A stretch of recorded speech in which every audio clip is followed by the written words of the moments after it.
अध्ययन सत्र अध्याय 2 आर्थिक साक्षरता क्यों सिखाएं। सार। हम लगभग 3.5 दशक बाद रॉबर्ट और माइक से दोबारा मिलते हैं। माइक ने अपने पिता की कंपनी की बागडोर संभाल ली है और अमीर डैडी से भी अच्छा प्रदर्शन कर रहे हैं।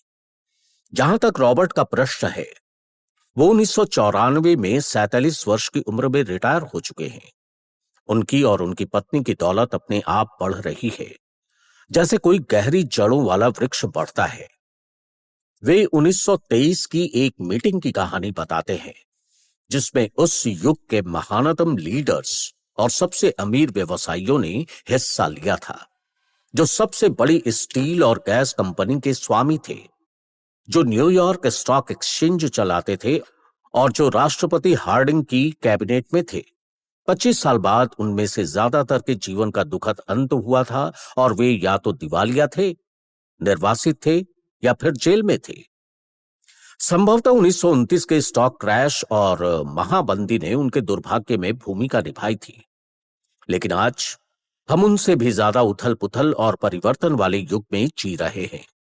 हमारे बचाव के लिए पैसे से ज्यादा जरूरी है शिक्षा और सीखने की योग्यता।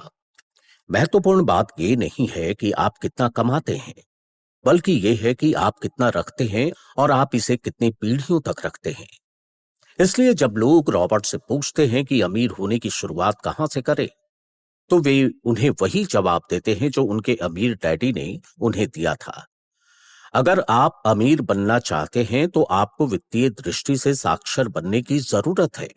रॉबर्ट बताते हैं कि कई लोग किसी छोटे घर के लिए बनी नींव पर अट्टालिका खड़ी करने की कोशिश करते हैं। चूंकि बच्चे बहुत कम वित्तीय शिक्षा के साथ कॉलेज से निकलते हैं, इसलिए वे अपने वयस्क जीवन की शुरुआत अमेरिकी सपने का पीछा करने से करते हैं, लेकिन खुद को गहरे कर्ज में पाते हैं। बाहर निकलने का उन्हें जो एकमात्र तरीका दिखाई देता है वो है अमीर बनने की रणनीति। लेकिन उस वित्तीय साक्षरता के पृष्ठभूमि के बिना उनके प्रयास किसी कमजोर नींव पर अट्टालिका तानने जैसे होते हैं और एम्पायर स्टेट बिल्डिंग बनाने के बजाय वे अंततः लीनिंग टावर ऑफ सर्बिया बनाते हैं। रॉबर्ट और उनके बचपन के मित्र माइक को उनके अमीर डैडी की शिक्षा की बदौलत एक मजबूत बुनियाद मिली थी, जो अट्टालिका बनाने लायक थी। अकाउंटिंग का विषय नीरस और दुविधापूर्ण है और वित्तीय सहायता के लिए बेहद अनिवार्य है।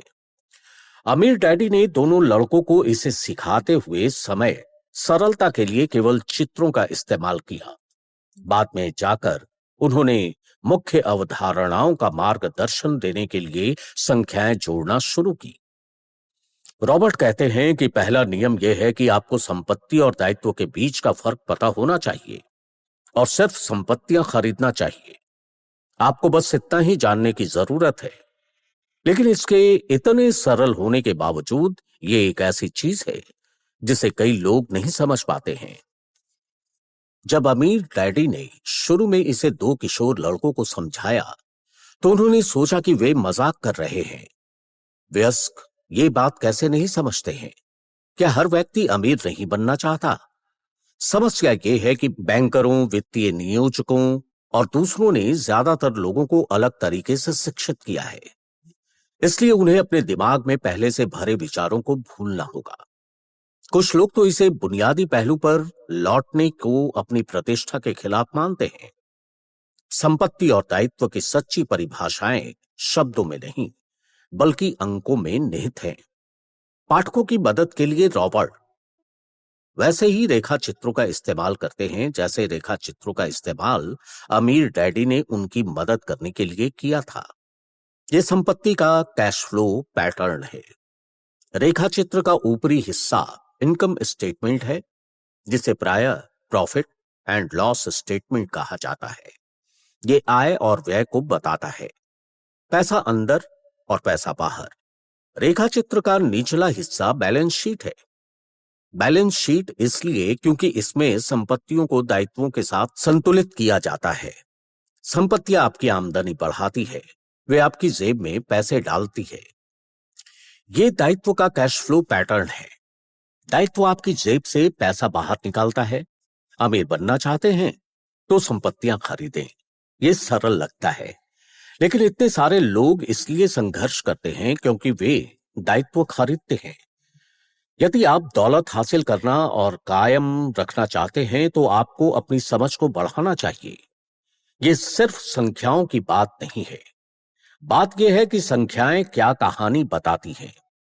इनमें से हर रेखा चित्र में तीरों का अनुसरण करके देखें कि पैसा कहां प्रवाहित हो रहा है, यानी कैश फ्लो का रुख किस ओर है। इससे आपको उस वित्तीय स्थिति की कहानी या कथानक समझ में आ जाएगा। ये एक गरीब व्यक्ति का कैश फ्लो पैटर्न है, जिसमें व्यय, इनकम स्टेटमेंट, नौकरी से आय हुआ, वेतन से, और व्यय है टैक्स, किराया, किराना, यातायात, कपड़े। बैलेंस शीट, संपत्तियां शून्य हैं और दायित्व भी शून्य है। ये मध्यम वर्ग के एक व्यक्ति का कैश फ्लो पैटर्न है। इनकम स्टेटमेंट, नौकरी से वेतन मिला जिससे आय हुई, और फिर व्यय हुआ, टैक्स, मॉर्गेज भुगतान, कार लोन भुगतान, क्रेडिट कार्ड का भुगतान, स्कूल लोन का भुगतान। और बैलेंस शीट में आपको दिखाई देगा कि संपत्तियां शून्य हैं और दायित्व पे खर्च किया हुआ पैसा mortgage, car loan, credit card का कर्ज और स्कूल लोन है। ये एक दौलतमंद आदमी का कैश फ्लो पैटर्न है। इनकम स्टेटमेंट, आय है किराए से आमदनी, डिविडेंड, ब्याज, रॉयल्टी। व्यय है टैक्स, मॉर्गेज भुगतान। और बैलेंस शीट है संपत्तियों में real estate, share, bonds, notes, बौद्धिक संपदा। और दायित्व में मॉर्गेज, उपभोक्ता लोन, क्रेडिट कार्ड्स। इन सरल रेखा चित्रों में कैश फ्लो ये कहानी बताता है कि हर व्यक्ति पैसे को कैसे संभालता है। प्रायः कर्ज में फंसे लोग ये सोचते हैं कि ज्यादा पैसे कमाना ही उनकी समस्या का हल है, लेकिन ज्यादा पैसे से उनकी समस्याएं नहीं सुलझ सकती। उल्टे वे कई गुना बढ़ जरूर सकती हैं। इसीलिए इतने सारे लोग जिन्हें अचानक बहुत सारा पैसा मिलता है, जैसे लॉटरी या विरासत से, वे उसे तेजी से फूंक डालते हैं। ज्यादा पैसों का परिणाम यह होता है कि खर्च भी उतना ही बढ़ जाता है। इतने सारे लोगों में जिस चीज की कमी है वो है वित्तीय शिक्षा। इसीलिए वे अपने पेशे में सफल होने के बावजूद पैसे की तंगी से परेशान हो सकते हैं। हो सकता है कि उन्होंने पैसा बनाना तो सीख लिया हो, लेकिन ये नहीं सीख पाए कि इसका प्रबंधन कैसे किया जाए। बहुत बुद्धिमान लोग भी पैसे थेले यानी वित्त के मामले में अंगूठा टेक हो सकते हैं। उन्होंने ये तो सीख लिया है कि पैसे के लिए कड़ी मेहनत कैसे की जाए, लेकिन वे ये नहीं सीख पाए कि पैसे से अपने लिए कड़ी मेहनत कैसे कराई जाए। रॉबर्ट एक युवा दंपत्ति की कहानी बताते हैं, जिनकी शादी होती है और वे इकट्ठे जीवन की शुरुआत करते हैं। उनकी आमदनी बढ़ने लगती है, लेकिन इसके साथ ही उनके खर्च भी बढ़ जाते हैं। दंपत्ति पर पहली मार उसकी पड़ती है जो ज्यादातर लोगों के लिए सबसे बड़ा खर्च होता है, टैक्स। और कई लोगों के लिए इनकम टैक्स सबसे बड़ा आघात नहीं होता, ये तो सोशल सिक्योरिटी होता है। ये लगभग 15% है। सोशल सिक्योरिटी टैक्स को जब मेडिकेयर टैक्स रेट से मिला दिया जाता है, जिन सभी में नियोक्ता को बराबरी की हिस्सेदारी करनी होती है, वो राशि जिसका भुगतान नियोक्ता अब कर्मचारी को नहीं कर सकता, और कर्मचारी को उस राशि पर भी इनकम टैक्स देना होता है। युवा दंपत्ति का सामना इन टैक्सों से होता है, और जब वे मकान खरीदते हैं तो उन्हें प्रॉपर्टी टैक्स भी देना पड़ता है। और नए मकान के साथ नई कार, नया फर्नीचर और नया सामान भी आता है। अचानक उनके दायित्व बढ़ जाते हैं और मॉर्गेज तथा क्रेडिट कार्ड कर्ज हावी हो जाते हैं। दंपत्ति चूहा दौड़ में फंस जाते हैं। इनमें एक शिशु को भी जोड़ दें और वे ज्यादा कड़ी मेहनत करते हैं। ज्यादा आमदनी के कारण ज्यादा टैक्स लगता है, कर्ज बढ़ता रहता है और वे अंततः इसे एक कंसोलिडेटेड लोन में अपने मॉर्गेज को एकीकृत करा लेते हैं। लेकिन उनकी आदतें नहीं बदली हैं, इसलिए क्रेडिट कार्ड का कर्ज चलता रहता है। साथ ही वे अपने होम लोन की अवधि को भी बढ़ा लेते हैं। इस दंपत्ति के लिए और उन जैसे इतने सारे लोगों की सच्ची समस्या क्या है? ये सिर्फ कि वे ये नहीं जानते कि वे अपने पास के पैसे का प्रबंधन कैसे करें। इसका कारण यह है कि वे वित्तीय रूप से निरक्षर हैं और संपत्ति तथा दायित्व के सच्चे फर्क को नहीं समझते हैं। इतने सारे लोग ये प्रश्न करने का समय ही नहीं निकालते हैं कि क्या किसी चीज में समझदारी है। वे तो बस भीड़ का अनुसरण करते जाते हैं। अक्सर वे बिना सोचे समझे वो बात दोहरा देते हैं जो उन्हें बताई गई है। डाइवर्सिफाई। आपका घर एक संपत्ति है। आपको ज्यादा कर्ज लेने के लिए टैक्स में छूट मिलती है। कोई सुरक्षित नौकरी खोजो, गलतियां मत करो, जोखिम मत लो। रॉबर्ट और माइक ने अमीर डैडी के साथ मीटिंगों में बैठकर बहुत सारा समय गुजारा था। अमीर डैडी जिन बुद्धिमान लोगों से खुद को घेरे रहते थे, उनमें उन लड़कों ने भी बहुत कुछ सीखा था। इसका परिणाम यह हुआ कि उन्होंने उनके स्कूल में सिखाए जाने वाली मानक रूढ़ियों पर प्रश्न करना सीखा। इससे समस्याएं उत्पन्न होने लगीं और वे अपने शिक्षकों से दूर होने लगे। रॉबर्ट पैसे के मामले में अपने असली डैडी से असहमत होने लगे, खासतौर पर उनके गरीब डैडी के इस दृष्टिकोण से कि उनका घर उनका सबसे बड़ा निवेश था। इसके विपरीत अमीर डैडी अपने घर को निवेश नहीं, दायित्व मानते हैं। कई लोग अब भी ये विश्वास करते हैं कि उनका मकान संपत्ति है, लेकिन रॉबर्ट सिखाते हैं कि घर दायित्व है, क्योंकि ये पैसा आपकी जेब से बाहर निकालता है। केवल टैक्स और व्यय के कारण ही नहीं, बल्कि मूल्य कम होने तथा अवसर चूकने के कारण भी, क्योंकि आपका सारा पैसा आपके घर में बंध जाता है, इसलिए आप किसी दूसरी जगह उसका निवेश नहीं कर पाते और इस वजह से आप निवेश अनुभव की शिक्षा से वंचित रह जाते हैं। इसका यह मतलब नहीं है कि आप कभी ज्यादा बड़ा मकान नहीं खरीद सकते हैं, लेकिन पहले उन संपत्तियों को खरीदें जो मकान का भुगतान करने के लिए कैश फ्लो दें। जब संपत्तियां इतनी बढ़ जाती हैं कि वे व्यय से ज्यादा आय देने लगती हैं, तो बचे हुए पैसे का निवेश संपत्तियों में दोबारा कर दिया जाता है। इससे बैलेंस शीट का संपत्ति वाला कॉलम बढ़ता है, जिससे ज्यादा आमदनी उत्पन्न होती है। परिणाम यह होता है कि जो अमीर लोग संपत्तियों और दायित्वों के फर्क को समझते हैं, वे ज्यादा अमीर बन जाते हैं। मध्य वर्ग चूहा दौड़ में अटका रहता है, क्योंकि वो आमदनी उत्पन्न करने वाली संपत्तियों में निवेश करने के बजाय अपने घर को संपत्ति मानता रहता है। वो इसलिए भी अटका रहता है क्योंकि उसका वेतन ही उसकी आय का मुख्य स्रोत होता है, और जब उसकी आय बढ़ती है तो उसके टैक्स भी बढ़ जाते हैं। कई लोग म्यूचुअल फंडों में निवेश करते हैं, अपने खाते संभालने के लिए मैनेजर को पैसे देते हैं, क्योंकि उनके पास ये करने के लिए समय या विशेषज्ञता नहीं होती। वे महसूस करते हैं कि म्यूचुअल फंड खेल को सुरक्षित तरीके से खेल रहा है, और उन्हें इसलिए सुरक्षित खेलना है क्योंकि उनकी बैलेंस शीट संतुलित नहीं है।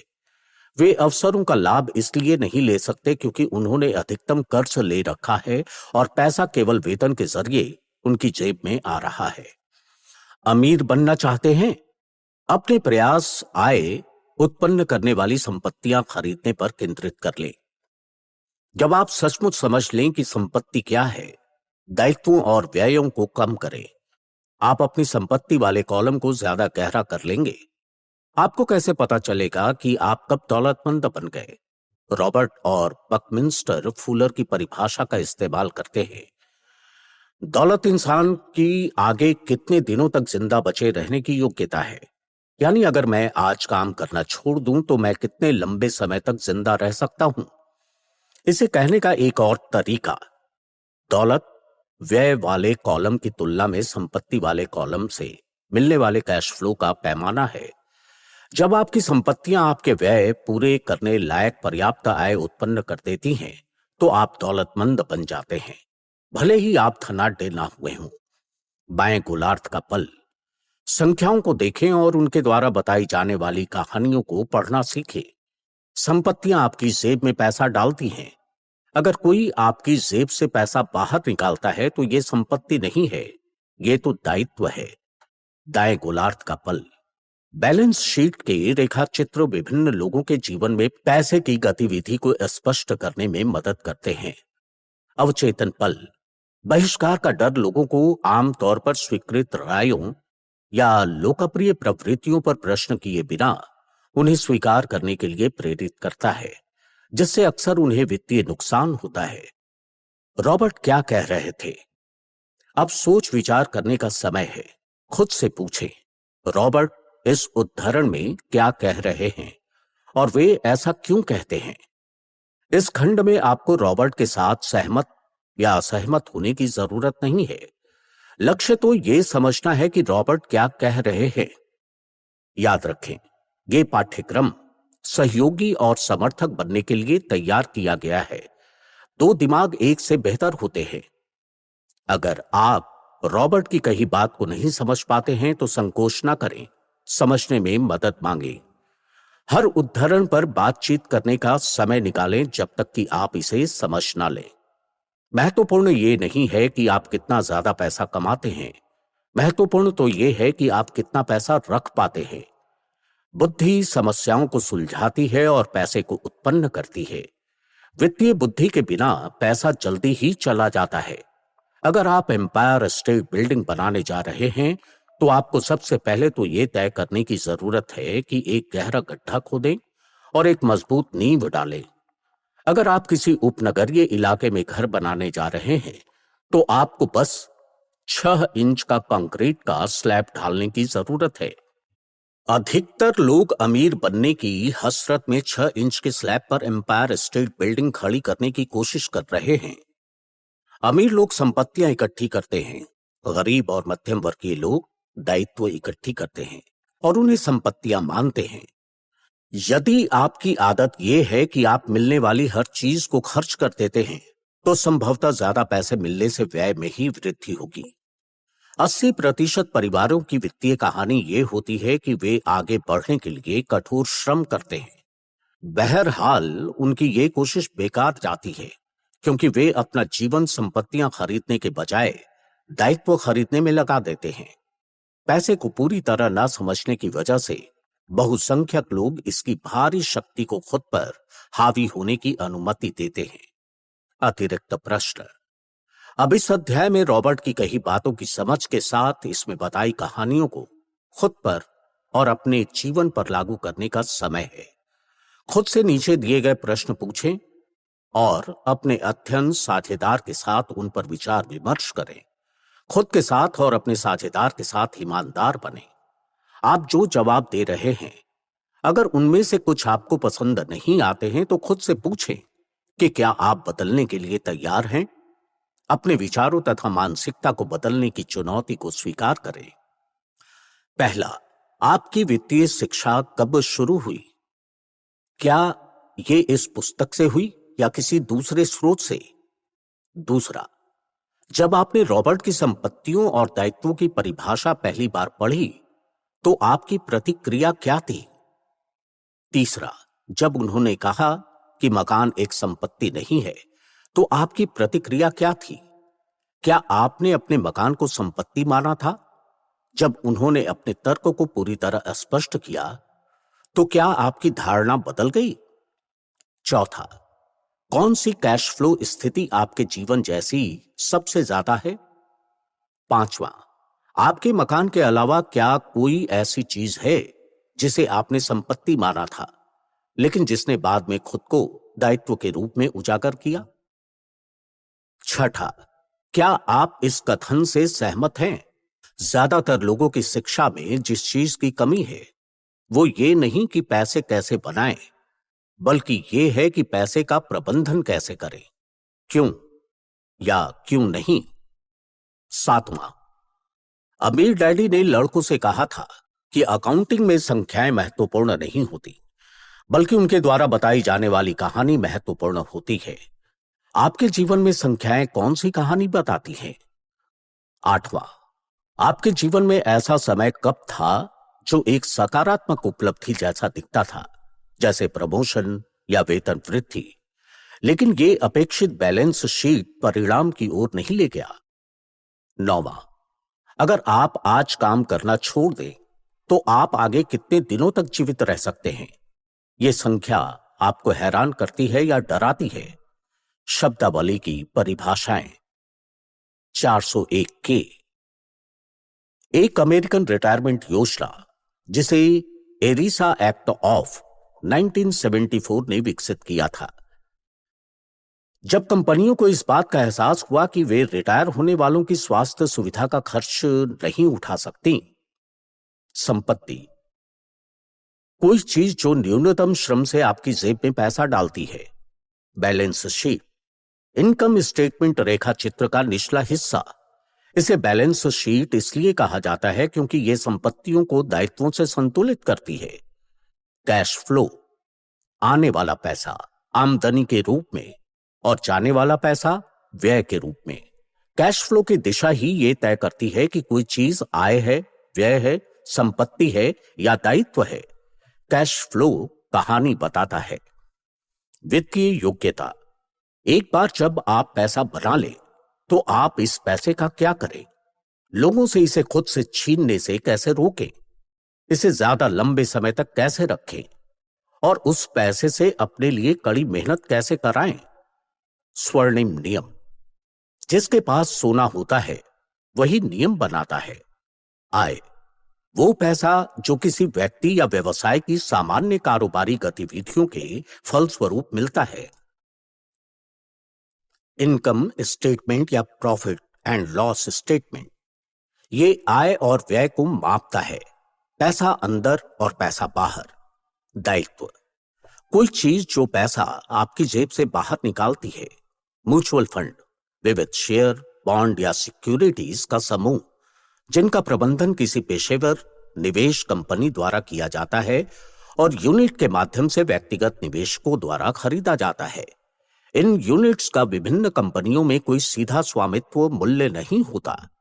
सोशल सिक्योरिटी, सामाजिक कल्याण या सामाजिक बीमा कार्यक्रम, जिसे स्वचालित वेतन कटौतियों के जरिए पैसा मिलता है और यह उनके बुढ़ापे तथा विकलांगताओं के वक्त उन्हें आर्थिक सहायता देता है।